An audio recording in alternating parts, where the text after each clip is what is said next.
In a spiritual life, the most important thing is always working with others, helping others. So always know in the beginning, as soon as you sit down with another, or wherever the circumstance might be, I can do it in public a lot, but to go really deeply, you want to be quiet in a secure environment, and always know we are a spiritual presence and being. And that's what we're transmitting to our friend, our loved one, our family, whatever. So we'll have individuals we'll work with, and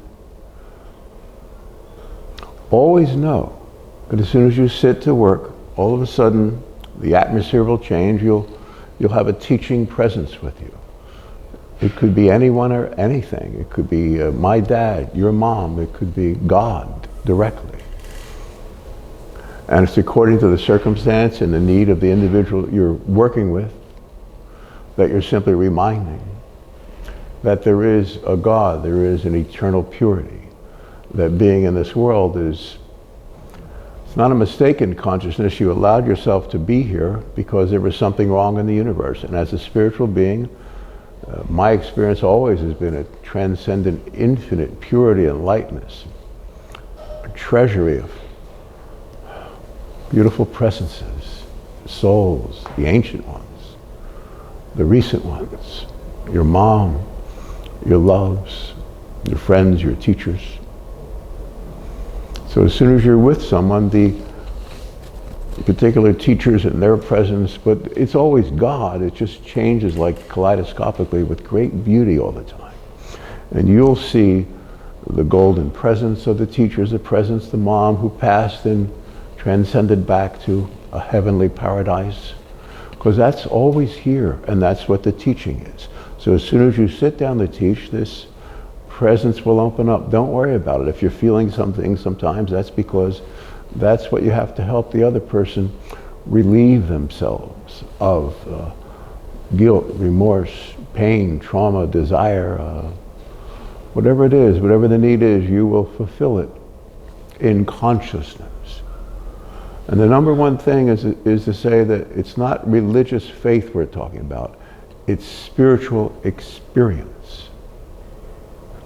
So you will totally help the person see that maybe in 2 months this or that'll be handled, but in that moment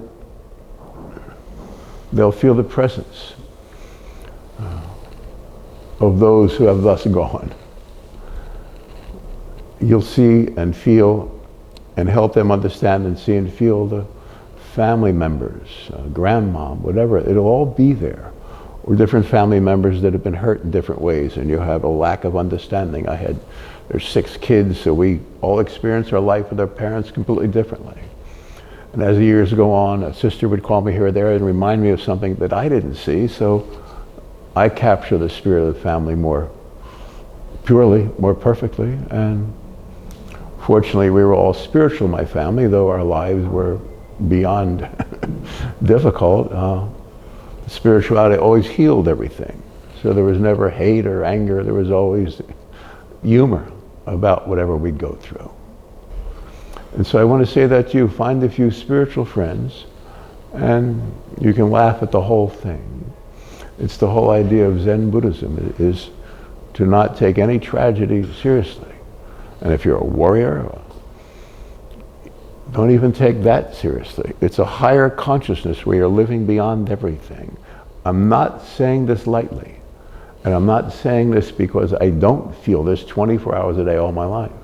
And yet it's difficult to transmit the experience to others. You'll find a way. And that is your number one cause in your heart and soul, is to find worthy souls of healing, uplifting, caring for, and transmitting the teaching to. Teaching is that there's one God. Remember, Hear, O Israel, the Lord God is one. It's a very mystical statement that holy people in the desert who spent their life in prayer and meditation and under any circumstance would be aware of this presence of the one God. And you're humble before God, but it's equal on the other side, if you can understand this. It's not give everything up for God. It's pure state of rapture, of being not just in love. It's something, worship is a deep kindness. You're not looking off it, it's looking at you, and God is infinitely more humble than we are, if you can imagine that. It's not just words. That's why it's so difficult for us to transmit the teaching, because we have it within us all day. And I'll see certain people, because I can't tell them to come to my place tomorrow or this afternoon, let's go right now and talk, and the heavens will open, but because of humility, it's hard for me to force my way in the door. I'm saying me for you, for us who are spiritual. The others that are not, it doesn't matter, and it won't matter as soon as you reside in this heavenly paradise called illumination, spirituality, God consciousness. There is such a place when you're there. The different problematic issues with family members or this or that, when there's innocence involved, will resolve, and you'll feel the presence of, as I've always had for all my life when I work with people, and all of my friends that do this, and there are many, many, many from around the world over many years. We're simply in the Pure Land, it's called in Buddhism.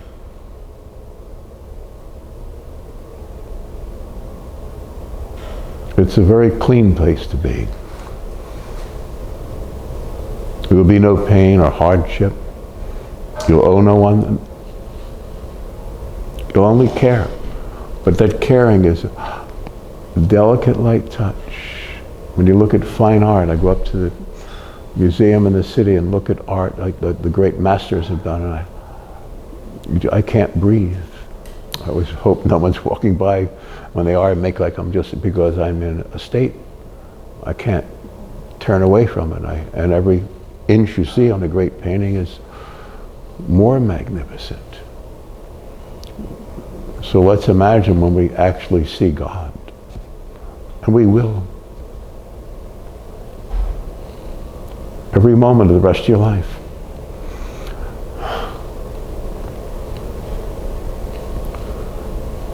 It's a wonder. And you'll see and understand the problems that those that are innocent around you have, and you'll convince them of the fact that, yes, they're guilty without wanting to be, but they're innocent without knowing. In other words, the world sets you up at birth. The whole idea of the Garden of Eden. That's a spiritual text if we understand it. Paul said that the Bible is written in a mystery. The mystery is, if you're spiritual, you see a whole different world. It like breaks up all that's hard and fast, and you're like the monk on the mountaintop, just quietly sitting there. I remember my buddy John Hills in India, maybe 71 or so, and we're sitting up on top of a mountaintop in the Himalayas there, and it's 4 o'clock, but the sun goes, you're in the mountains, the sun starts going down, you can watch it for a few hours. And I'm just sitting there quietly. He had this illumination experience, and we just sit there watching the sun go down. And then we both turned around at the same time. On a cliff right nearby was a monkey, sitting just like this, with the same awareness.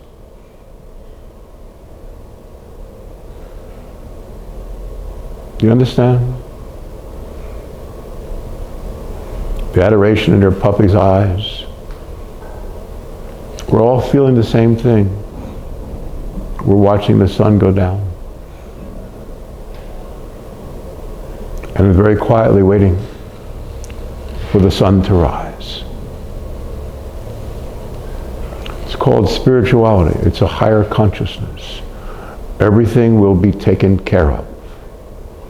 There are no problems, no issues. It's not just religious faith. It's spiritual knowing. You're perfect as you are. You volunteered for this mission to be deposited into this hell, to understand it, so that you could pull back those you love and care for from the roughness and hardness and cruelty of human birth. You volunteered for that. You're the Christ-like figure. You understand, these are not just words. There is an illumination experience, there is a God, and there's a pure state. in your consciousness, no matter what happens, reside in the quiet. You are the quiet. You are the presence of God in a very bad neighborhood. You'll clean up the neighborhood, one person at a time, or 20 or 50, and we can roll up the sidewalks and float freely in the air. In your consciousness, I'm one person who, all my many, many, many spiritual friends, we're not even here. So for the rest of your life, you won't ever step down on the ground. You'll be a couple inches above